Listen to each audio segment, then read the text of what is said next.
జై శ్రీమన్నారాయణ. మనం ముందు వీడియోలో ఏంటి అసలు ఈ శ్రీమన్నారాయణీయం అనేది, నారాయణ భట్టతి వారు దీన్ని ఎందుకు రచించారు, ఈ గురువాయూరు యొక్క విశిష్టత, గురువాయూరు యొక్క మీనింగు, ఇలా అన్ని విశేషాలు తెలుసుకున్నాం కదండి. ఇంకా ఇప్పటి నుంచి నారాయణీయంలో 100 దశకాలు ఉన్నాయి కదా. 100 దశకాల్లో ఒక్కొక్క దశకాన్ని క్లుప్తంగా నేర్చుకునే ప్రయత్నం చేద్దాము. ఈరోజు మొదటి అధ్యాయాన్ని ప్రారంభించుకుందాము. జై శ్రీమన్నారాయణ. ఓం శ్రీ పరమాత్మనే నమః. గురువాయుపురాధీశం విష్ణుం నారాయణం హరిం వాసుదేవం జగన్నాథం కృష్ణం వందే జగద్గురుం. నారాయణ భట్టతిరి కృతము శ్రీమన్నారాయణీయము ప్రథమ స్కంధ పరిచ్ఛేదము 1వ దశకము భగవన్ మహిమ.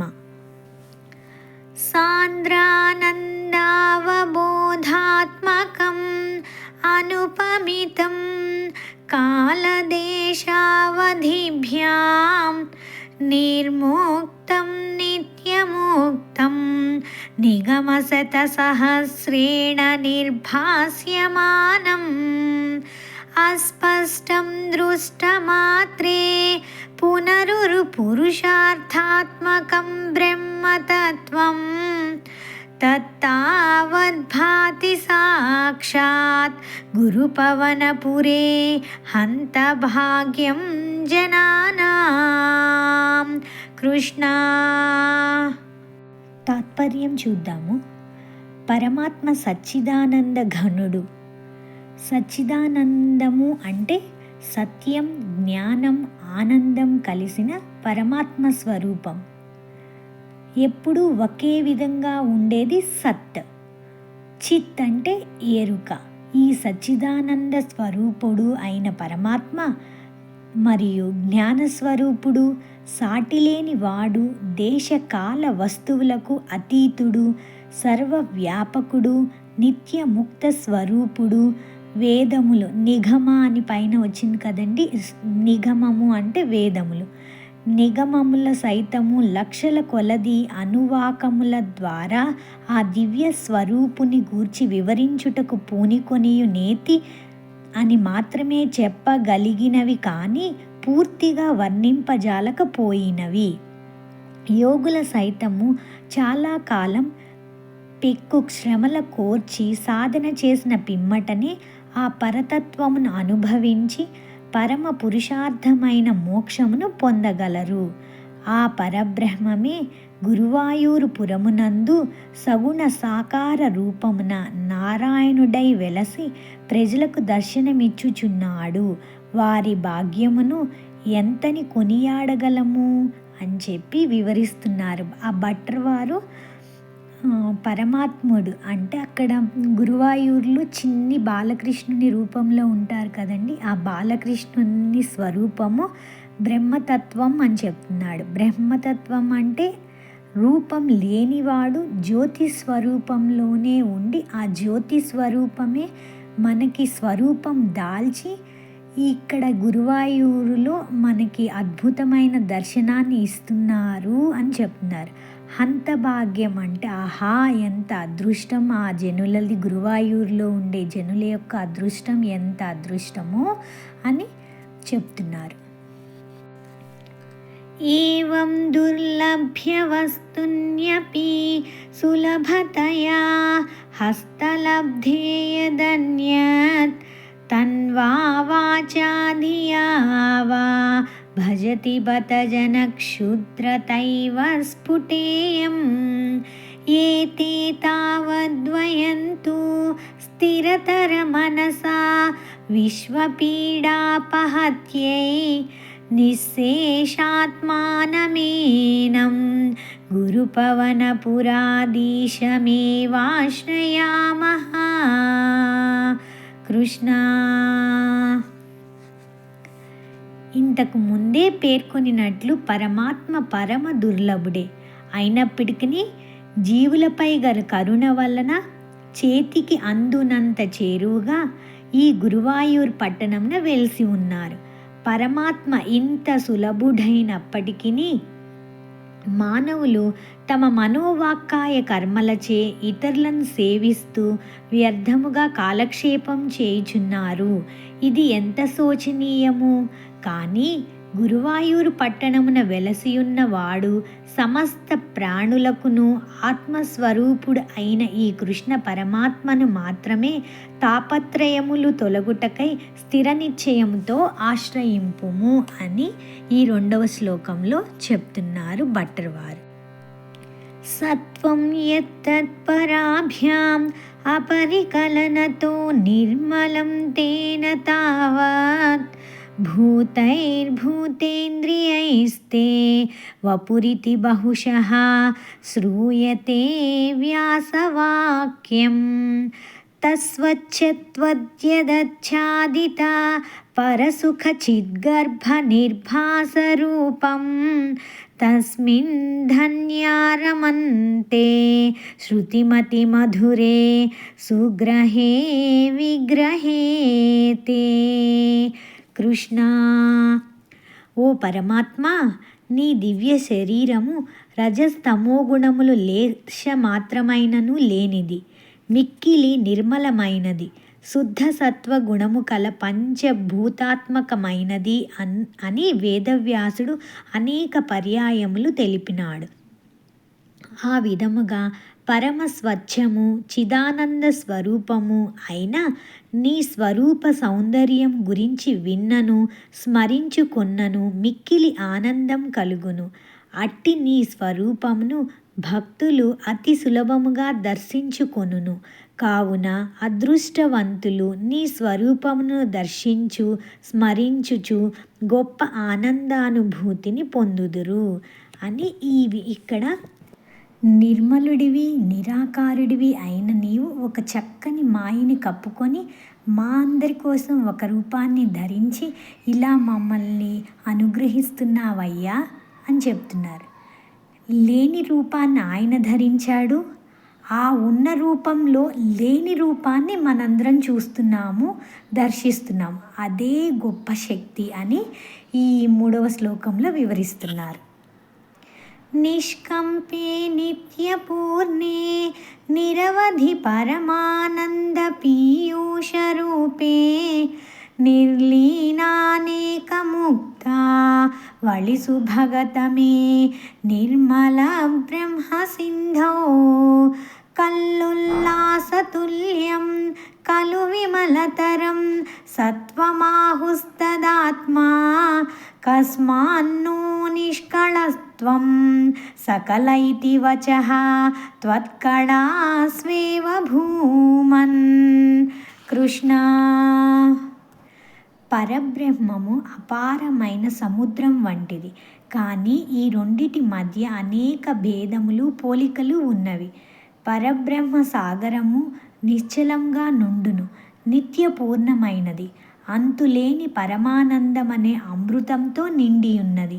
ముక్తులైన అనేక జీవులు ఆ సాగరం నందలి ముత్యాలు మణుల వంటి వారు. అట్టి జీవులతో ఆ సాగరము సుందరంగా కనిపించును. అట్టి పరబ్రహ్మ సాగరమున పరిశుద్ధమైన సత్యగుణము అలల వలె ఉండును. శుద్ధ సత్వస్వరూపుడవైన నీవు వస్తుత నిష్కలుడివిగా ప్రకాశింతువు. అయినను ఓ పరమాత్మ, నీవు సకల కళా సహితుడుగా ఆకారమును ధరించి కనిపించుచున్నావు. అది నీ గొప్పతనము అని చెప్తున్నారు. సముద్రం పైకి కదులుచున్నట్లుగా ఉన్నప్పటికీ అది చాలా స్థిరంగా నిష్కళంగా ఉంటుంది. అదేవిధంగా నువ్వు కూడా స్థిరమైన వాడివి, సత్వ రజోగుణోపేతుడివి. నీవు నిష్కళుడు అంటే కళలు లేనివాడివి, నిరాకారుడు అంటే ఆకారం కూడా లేదు నీకు, నీవు నిర్గుణుడవు అంటే గుణాలేమి నీకు లేవు, నిరామయుడివి అంటే హద్దులు లేనివాడివి. నీకు ఇక్కడ వరకు నీకే హద్దు, ఇక్కడ వరకే నువ్వు ఉండాలి, అలా కాకుండా నువ్వు ఆకాశంలాగా అంతా వ్యాపించి ఉన్నవాడివి. అయినా నీవు షోడశ కళా ప్రభువుగా మా అందరి చెంతకి వచ్చావయ్యా అని చెప్పి అంటున్నారు. నిర్వ్యాపారోపి నిష్కారణమజ భజసే యత్క్రియామి క్షణాఖ్యాం తేనైవోదేతి లీనా ప్రకృతిరసతి కల్పాపి కల్పాదికాలే తస్యాః సంశుద్ధమంశం కమపి తమతిరోధాయకం సత్వరూపం సత్వం ధృత్వా దధాసి స్వమహిమ విభవ కుంఠ వైకుంఠరూపం. పరమాత్మ, నీవు ఎట్టి కర్మలను అంటే క్రియల్ని ఆచరించవలసిన పని లేదు. అయినను అయస్కాంత సన్నిధిలో ఇనుము ఆకర్షించినట్లుగా నీ కృపా కటాక్ష వీక్షణ ప్రభావమున నీ యందు విలీనమైన అసత్స్వరూపమైన ప్రకృతి సృష్టి ప్రారంభకాలమగు కల్పాదియందు వ్యక్తమగుచున్నది. ఆ మాయ యొక్క ఆవరణరహితమై పరిశుద్ధమైన అంశను సత్వము అని అందురు. నీవు ప్రకృతికి అతీతుడవు. నీ మహిమా ప్రభావముచే అకుంఠిత వైకుంఠ రూపమున నీవు విరసిల్లుచున్నావు. భక్తులను అనుగ్రహించుటకై ప్రకృతి విభూతుల ద్వారా నిన్ను నీవు ప్రకటించుకొనుచున్నావు. ఈ విధంగా పరబ్రహ్మమే సగుణాత్మకుడైన శ్రీమన్నారాయణగా మనందరం గుర్తించాలి అని చెప్తున్నారు. ఇక్కడ సత్ అంటే శాశ్వతం, శాశ్వతమైనది అని అర్థం. నిజానికి ఆ పరమాత్మకు ఒక రూపం లేదు, గుణము లేదు. అయినా ఆయన మన కోసము ఎలాగా మాయా చేత ప్రకృతిని సృష్టించి ఆ ప్రకృతి ద్వారా సృష్టినంతటిని మొదలుపెట్టి అన్నీ చేస్తూ ఉంటారు. అయినప్పటికీ నీవు పరమ శుద్ధ స్వరూపుడివి, అంటే రూపం లేనివాడివి. కేవలం అజ్ఞానాన్ని పోగొట్టే కాంతి స్వరూపుడివి, కేవలం సత్యగుణ స్వరూపుడివి. అలాంటి నువ్వు ఈరోజు ఇలా కనపడుతున్నావు అంటే వైకుంఠంలో ఆ విష్ణు ఎలా ఉంటావో ఇక్కడ ఈ గురువాయూర్లో కూడా అలాగే నువ్వు ఉన్నావు నాయనా. విభవ కుంఠ వైకుంఠ రూపం అంటే ఆ విష్ణుమూర్తి వైకుంఠంలో ఎలా ఉన్నావో అలాగే ఇక్కడ ఈ గురువాయూర్లో మా అందరికి కనిపిస్తున్నావు అని చెప్తున్నారనమాట. ఇక్కడ ఎంత అదృష్టం, సృష్టిని ఎంత బాగా వర్ణించారు, సృష్టి చేస్తున్నారు ఎంత బాగా చేస్తున్నారు అని వర్ణిస్తున్నారు. తత్తే ప్రత్యగ్రధారా ధరలలితకళా యావలీకేలికారం లావణ్యస్యైకసారం సుకృతిజనదృశాం పూర్ణపుణ్యావతారం లక్ష్మీనిశంకలీలా నిలయనమమృతస్యందసందోహమంతః సించత్ సంచింతకానాం వపురనుకలయే మారుతాగారనాథ. కృష్ణ. గురువాయూరు పురాధీశ, ఓ కృష్ణ, నీ రూపం నూతన మేఘం వలె సుందరమైనది, కలువ పువ్వుల వలె ఆనంద పరవశులను చేయినది. సౌందర్యమంతా రాసిపోసినట్లు కనిపించు నీ దివ్య శరీరము సుకృతాత్ములకు పుణ్యఫలం వంటిది. అది లక్ష్మీదేవి స్వేచ్ఛగా నుండు నివాస భూమి. మధురాతి మధురమైన దివ్య రూపమును సదా ధ్యానించు వారి మనస్సుల యందు అది అమృత ధారలను కురిపించును. జగదానందకరము జగన్మోహనమునైన నీ రూపమును నిరంతరము నేను ధ్యానం చేయుదును. మనం సముద్రం దగ్గరగా, చాలా దగ్గరగా వెళ్ళి కూర్చుంటే కెరటాలు ఎలా తడిపి వేస్తాయి, మనకి జల్లులు పడుతూ ఎలా తడిపి వేస్తాయో అలా హృదయంలో ధ్యానించే వాళ్ళకి వాళ్ళ మనస్సులను అలా తడిపి వేసే అమృత సముద్రానివి నీవయ్యా. అలాంటి ఆ రూపాన్ని మనం ఆనందంగా దర్శిద్దాం, అనుభవిద్దాం, ధ్యానిద్దాము అని అంటున్నారు ఈ శ్లోకంలో భట్టివారు. कष्टाते सृष्टिचेष्टा बहुतर भवखेदावहा जीवभाजाम् इत्येवं पूर्वमालोचितमजितमया नैवमद्याभिजाने नो चेज्जीवः कथं वा मधुरतरमिदं त्वद्वपुश्चिद्रसार्द्रं नेत्रैः श्रोत्रैः च पीत्वा परमरससुधां बोधिपूरे रमेरन् కృష్ణ. పరమాత్మ, నీ సృష్టి వలన జీవులకందరకు సంసార బంధం ఏర్పడుననియు బాధలే కలుగుననియు అజ్ఞానం వల్ల తొలుత భావించినాను. కానీ ఇది వాస్తవం కాదు. జీవులపై నీకు అపారమైన కృప కలదు. యథార్థంగా నీ రూపం మిక్కిలి మనోహరమైనది, జ్ఞానామృతములతే ఆర్ధమైనది. లేనిచో ఆ జీవులందరూ తమ భౌతికమైన కండ్లతో చూచుచు మధురాతి మధురమైన నీ దివ్య లీలా వర్ణనమును చెవులచే వినుచు పరమానంద డోలికలలో ఎందులకు తేలిపోవుదురు అని అంటున్నారన్నమాట. ఇక్కడ పీత్వా అంటే తాగడం, నేత్రై శ్రోత్రైచ్చ పీత్వా అంటే కన్నుల పండుగగా, వీణుల విందుగా. వీణుల విందుగా అంటే భోజనం కాదండి, మంచి మాటలు వింటే చెవులకు అంత ఆనందం వేస్తుంది. అలాగా ఈ అమృతాన్ని కన్నులతోనూ చెవులతోనూ త్రాగేసేసి అంటున్నారు. గొప్పదైన బ్రహ్మ రసాంబోధిలో హాయిగా రమిస్తాను అని అంటున్నారు. అది ఎలా వస్తుంది అని ఇప్పుడే చెప్పారు కదండి మనకి. ఫస్ట్ నువ్వు కష్టాలను కల్పించకపోయినా, నీ పట్ల భక్తి ఏర్పరచకపోయినా సామాన్యమైన ప్రాణికి నిన్ను కొలిచే ఆ భాగ్యం ఎలా లభిస్తుంది? అందుకనే నువ్వు ఇలా మాయతోటి రకరకాల కష్టాలను సృష్టిస్తున్నావు. అప్పుడు భక్తులందరూ నీ దగ్గరకు వస్తారు. నిన్ను పలు విధాలుగా స్తుతించి వారి కథలు వింటూ నిన్ను కీర్తిస్తూ అలా ఆనంద డోలికల్లో మునిగిపోతారు. అప్పుడు అటువంటి ఆనంద అనుభవాన్ని కావాలి అంటే ఇటువంటి కష్టాలు నువ్వు తప్పక సృష్టించాలి. నాకు ఇప్పుడు అర్థమైపోయింది అని అంటున్నారు భట్టతిరివారు.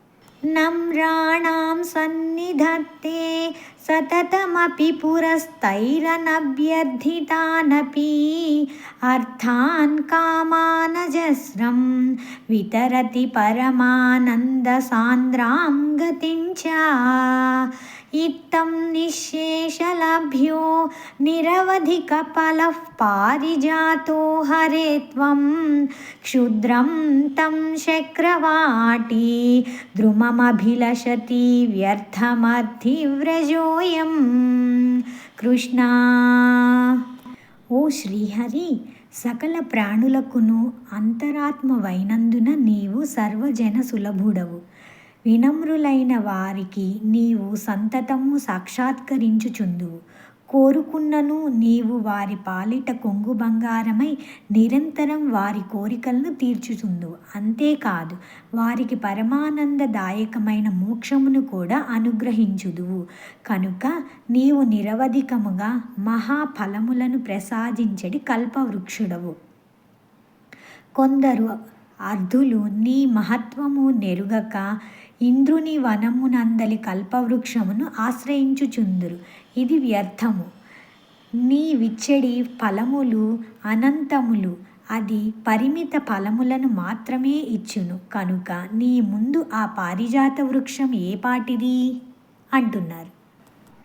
పరమానంద సాంద్రాం గతి అంటే మోక్షం. అల్టిమేట్గా మనందరం అక్కడికి వెళ్ళాలని అనుకుంటాం కదండి. నీవు మాత్రమే శాశ్వతమైన మోక్షాన్ని ఇచ్చే కల్పవృక్షానివి. చక్రవాటి అంటే ఇంద్రుని నందనవనం పేరు. అక్కడుండే కల్పవృక్షం ఏం చేస్తుంది? కేవలం సామాన్యమైన కోరికలను మాత్రమే తీరుస్తుంది. కానీ శాశ్వతమైన మోక్షంనిచ్చే కల్పవృక్షాన్ని నీవే నాయనా అని తెలుసుకోమని చెప్తున్నారనమాట. తెలుసుకోకుండా పాకులాట పడుతున్నారు. అల్టిమేట్గా మనందరికీ మోక్షాన్ని మంచిని ఇచ్చే కల్పవృక్షం నీవేనయ్యా స్వామి అంటున్నారు.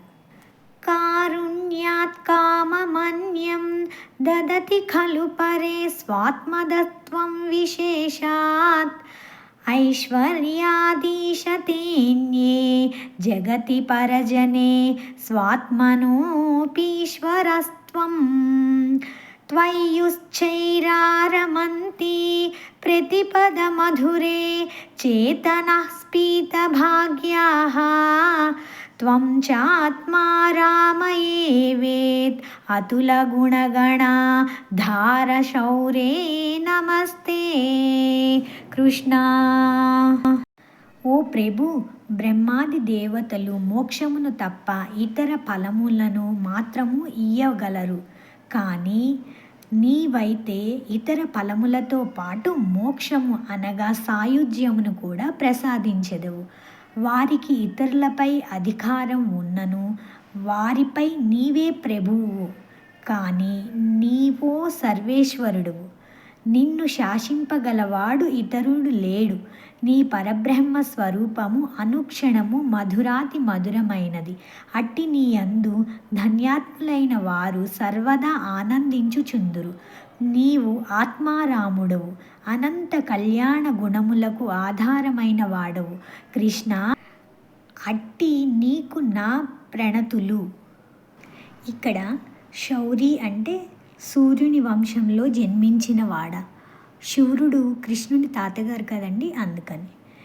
ఇక్కడ లోకాలన్నింటికీ ఆధారం నువ్వే, దేవతలన్నిటికీ శక్తినిచ్చే వాడివి అంతా నువ్వే. ఆ దేవతలు తమను పూజించిన వారికి వాళ్ళకి తగిన ఉన్న శక్తులను ఉపయోగించి వరాలు ఇస్తూ ఉంటారు. కానీ అది కాదు కావాల్సింది. నాకు శాశ్వతమైన మోక్షాన్ని అందించే వాడివి నీవే. అది నాకు తెలిసింది ఇప్పుడు. నీ గొప్పదనం తెలిసింది నాకు ఇప్పుడు. నీ శక్తి గురించి ఇప్పుడు నేను అనుభవిస్తున్నాను అంటూ గురువాయూరప్ప, ఓ కృష్ణ నీకు నమస్కారం అని అంటున్నారు. ఐశ్వర్యం శంకరాదీశ్వరా వినియమనం విశ్వతేజోహరాణాం తేజస్సంహారి వీర్యం విమలమపి యశో నిస్పృహైశ్చోపగీతం అంగాసంగా సదా శ్రీ అఖిల విదసిన క్వాపి తే సంగవార్తా తద్వాతాగారవాసిన్ మురహర భగవశ్శబ్దముఖ్యాశ్రయోసి. కృష్ణ.